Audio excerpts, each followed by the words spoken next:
ఒక చిన్న కథ. ఒక ఊర్లో రవి అని ఒక చిన్న బాబు ఉన్నాడు. ఆ బాబు ఆడుకుంటూ ఆడుకుంటూ ఆ గ్రామంలో ఒక పాడుపడిన ఇంట్లోకి వెళ్ళాడు. అక్కడ ఒక ఇత్తడి దీపం కనిపించింది మెరుస్తూ.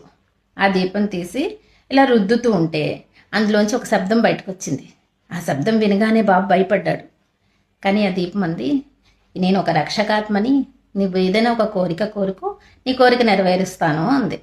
సరే, వెంటనే బాబు మా ఊరంతా బాగుండాలి, మా ఊళ్ళో అందరూ బాగుండాలి అని కోరుకున్నాడు. సరేనని ఆ ఊరంతా పూలు పళ్ళతో అందంగా తయారైంది. ఆ ఊర్లో ప్రజలందరూ కూడా బాగున్నారనమాట. మళ్ళీ తిరిగి చూస్తే ఆ దీపం కనిపించలేదు. అంటే నిజమైన సంతోషం మన ఒక్కళ్ళ కోసమే కాకుండా అందరి కోసం కోరుకున్నప్పుడే కలుగుతుంది.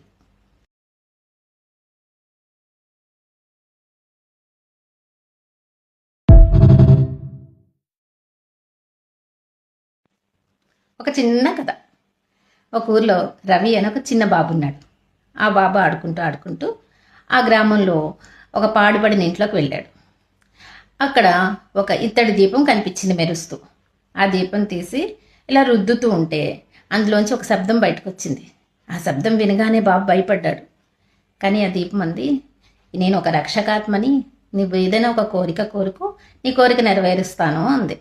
సరే, వెంటనే బాబు మా ఊరంతా బాగుండాలి, మా ఊళ్ళో అందరూ బాగుండాలి అని కోరుకున్నాడు. సరేనని ఆ ఊరంతా పూలు పళ్ళతో అందంగా తయారైంది. ఆ ఊర్లో ప్రజలందరూ కూడా బాగున్నారనమాట. మళ్ళీ తిరిగి చూస్తే ఆ దీపం కనిపించలేదు.